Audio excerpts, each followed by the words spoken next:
Hi viewers, welcome to my channel. இந்த வீடியோவில் நம்ம என்ன பார்க்க போகிறோம் அப்படின்னா BGTRP சுவாலஜியில் யூனிட் 5ல் BMR அப்படின்னா என்னென்னு பார்க்க போகிறோம். வாங்க நம்ம இப்போ வீடியோக்குள்ளே போகலாம்.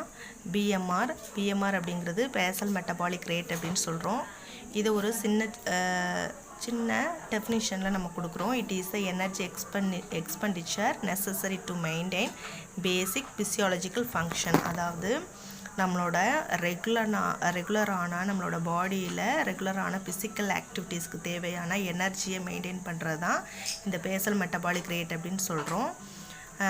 அப்படி நம்ம ஃபிசியாலஜிக்கல் ஃபங்க்ஷன் அப்படின்னு எதை சொல்கிறோம் அப்படின்னா heart activity, respiration, conduction of nerve impulse, ion transport, reabsorption in the kidney, synthesis of macro molecule, இதெல்லாம் தான் நம்மளோட ஃபிசியாலஜிக்கல் ஃபங்க்ஷன் அப்படின்னு சொல்கிறோம்.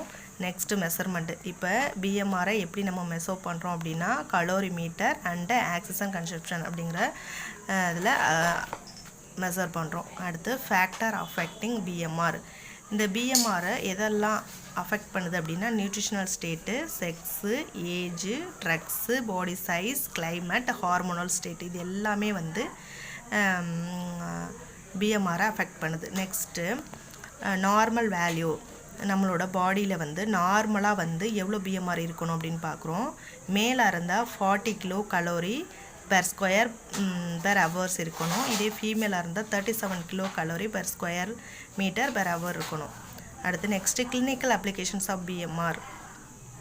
கிளினிக்கல் அப்ளிகேஷன்ஸ் ஆஃப் பிஎம்ஆர் அப்படின்னா helps in the diagnose of thyroid டிஸார்டர்ஸு.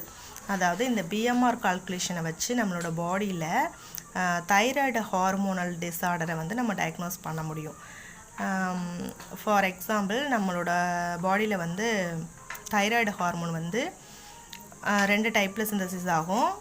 Hypo அப்படின்னு சொல்கிறோம். ஹைப்போ அப்படின்னா ரொம்ப கம்மியாக செக்ரேட் ஆகுறது, ஹைப்பர் அப்படின்னா ரொம்ப அதிகமாக செக்ரேட் ஆகுது.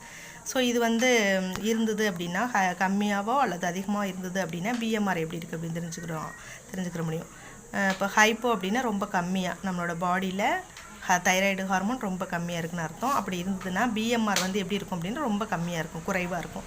இதே வந்து ஹைப்பர் அப்படின்னா அதிகமாக தைராய்டு ஹார்மோன் வந்து செக்ரேட் ஆகிறது. அப்படி இருந்ததுன்னா பிஎம்ஆர் வந்து ரொம்ப ஹையாக இருக்கும்.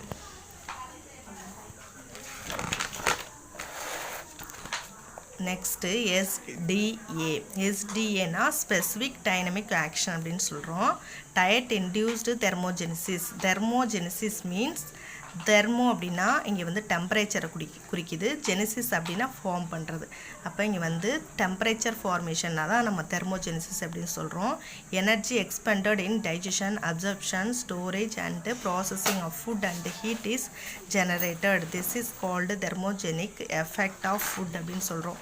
அதாவது நம்ம சாப்பாடு டைஜஷன் ஆகி அப்சர்ப்ஷன் ஆகிறதுக்கும் அண்டு ஸ்டோர் பண்ணுறதுக்கும் இந்த மாதிரி ப்ராசஸ் எல்லாத்துக்கும் இந்த ப்ராசஸ் எல்லாமே நடக்கும் பொழுது நம்மளோட பாடியில் வந்து ஹீட் வந்து ஜெனரேட் ஆகுது. இதை தான் நம்ம என்னென்னு சொல்கிறோம் அப்படின்னா தெர்மோஜெனிக் எஃபெக்ட் அப்படின்னு சொல்கிறோம். நெக்ஸ்ட் வந்து தெர்மோஜெனிக் எஃபெக்ட். நம்ம எடுத்துக்கக்கூடிய அந்த ஃபுட்டு வந்து டிஃப்ரெண்ட் டைப்பில் இருக்கும் இல்லையா, ப்ரோட்டீன், ஃபேட், கார்போஹைட்ரேட்னு எடுத்துக்கிறோம் இல்லையா. இதில் இப்போ ப்ரோட்டீன் எடுத்துட்டோம் அப்படின்னா எவ்வளோ தெர்மோஜெனிக் ஃபார்ம் ஆகுது அப்படின்னு பார்க்குறோம். 20 to 30% ஆஃப் இன்டேக். ஃபேட் அப்படின்னா 2.5 to 4% ஆஃப் இன்டேக். கார்போஹைட்ரேட் அப்படின்னா 5 to 6% ஆஃப் இன்டேக். ப்ரோட்டீன் சாப்பிடும் பொழுது ப்ரோட்டீன் டைஜஷன் ஆகும் பொழுது எவ்வளோ ஹீட் ஜெனரேட் ஆகுதுன்னா 20 to 30. ஃபேட்னா 2.5 to 4%. கார்போஹைட்ரேட்னா 5 to 6%.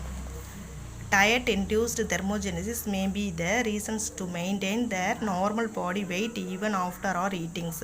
இப்போ வந்து ரொம்ப அதிகமாக சாப்பிட்றவங்க கூட பார்த்தோம்னா ஒரு சில நேரம் வந்து ரொம்ப லீனாக இருப்பாங்க. இதுக்கு காரணம் வந்து அவங்களோட பாடியில் வந்து இந்த எஸ்டிஏ அப்படின்னு சொல்லக்கூடிய ஸ்பெசிஃபிக் டைனமிக் ஆக்ஷன் வந்து நார்மலாக இருக்குது, கரெக்டாக இருக்குதுன்னு அர்த்தம். அதனால் அவங்க வந்து அதிகமாக சாப்பிட்டாலும் அவங்களோட பாடி வந்து வெயிட் போடாது.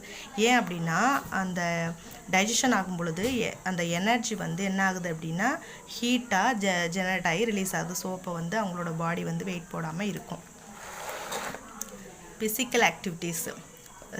ஃபிசிக்கல் ஆக்டிவிட்டீஸுக்கு தேவையான பிஎம்ஆர் பார்க்குறோம். செடண்டரி, மாடரேட் அண்ட் ஹெவி ஒர்க்னு சொல்கிறோம். செடண்டரி நார்மலாக நம்ம ஒர்க் பண்ண 30 to 40 ஆஃப் பிஎம்ஆர் போதுமானது. மாடரேட்டாக ஒர்க் பண்ணுறதுக்கு 40 to 50 ஆஃப் பிஎம்ஆர் போதுமானது. ஹெவி ஒர்க் அப்படின்னா 50 to 60% ஆஃப் பிஎம்ஆர் போதுமானது. அடுத்து ஹைண்ட் ஆஃப் ஆக்டிவிட்டி, இதை வந்து நம்ம வந்து எந்த வேல்யூவில் குறிக்கிறோம் அப்படின்னா கலோரி பேர் ஹவர்ஸில் குறிக்கிறோம். இப்போ ஸ்லீப்பிங், நம்ம தூங்கும் பொழுது ஸ்லீப் பண்ணும்போது 65% வந்து கலோரி வந்து தேவைப்படுது.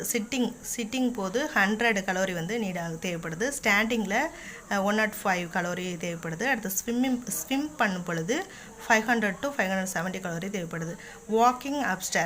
வாக் பண்ணும் பொழுது 1100 கலோரி வந்து தேவைப்படுது. அவ்வளோதான். இதுதான் வந்து பிஎம்ஆர் அப்படிங்கிறது. உங்களுக்கு இந்த வீடியோ பிடிச்சிருந்தது அப்படின்னா லைக் பண்ணுங்கள், உங்களோட ஃப்ரெண்டுக்கெலாம் ஷேர் பண்ணுங்கள்.